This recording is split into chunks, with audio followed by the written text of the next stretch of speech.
비용 적게 들고 실이 큰 선임이라는 말은 싸게 맡긴다는 뜻이 아니라 사건을 어떻게 설계하느냐의 문제에서 시작됩니다. 상담을 하다 보면 많은 분들이 이 정도면 간단한 거 아니냐고 묻지만 실제로는 형사 민사가사, 부동산, 채권 추심, 재산조사, 강제집행, 출입국 사건까지 겉으로 드러난 사연 몇 줄만으로 방향이 정해지는 일은 거의 없습니다. 병원 문 앞에서 증상만 말한다고 정확한 진단이 나오지 않는 것처럼 법률 문제도 시점, 사실관계, 증거, 절차를 하나씩 짚어야 어디서 비용이 새고 어디서 실익이 생기는지가 보입니다. 상담 단계에서 가장 먼저 하는 일은 사건을 할 수 있느냐, 이길 수 있느냐로 나누는 게 아니라 지금 이 단계에서 무엇부터 막아야 손해가 커지지 않느냐를 따져보는 겁니다. 형사사건이라면 경찰 조사 대응이 그 출발점이 되는 경우가 많습니다. 절도든 성매수든 성범죄든 보험사기든 범죄 유형마다 첫 진술의 무게와 이후 재판에 미치는 영향이 다릅니다. 조사 단계에서 정리할 수 있는 건 조사에서 끝내고 다툼이 불가피한 부분만 재판으로 가져가는 구조를 만들지 않으면 비용은 늘고 실익은 줄어듭니다.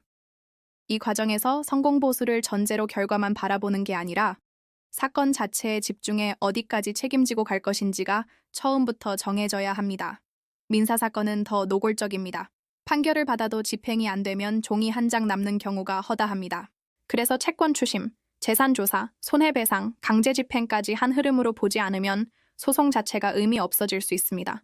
상대방 재산이 어디에 있고 언제 움직일 수 있는지, 집행 비용이 회수액을 넘어서는지까지 따져본 뒤에야 소송을 설계합니다. 이걸 건너뛰면 이겼는데 돈은 못 받았다는 말이 나옵니다. 어이없죠. 그래서 결과보다 집행 가능성을 먼저 보는 판단 구조가 중요합니다. 부동산 분쟁이나 전세 사기 사건도 마찬가지입니다. 계약서 한 장만 놓고 싸우는 게 아니라 계약 구조와 권리 관계를 함께 봐야 합니다.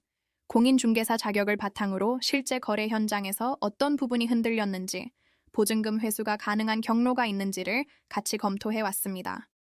겉으로는 비슷해 보여도 권리 순서 하나로 결과가 갈리는 경우가 많습니다.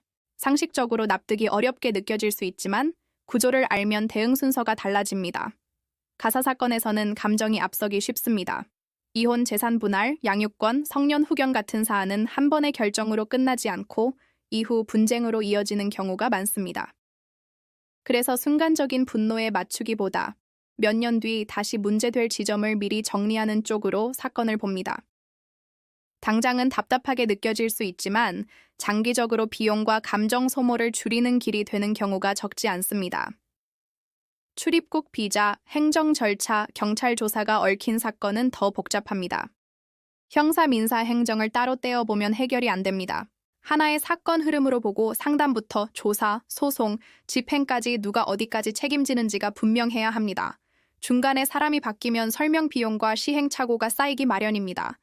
이걸 줄이는 게 결국 의뢰인 입장에서 실익입니다. 말이 안 나오죠 싶은 상황도 구조를 정리하면 대응 순서가 보입니다.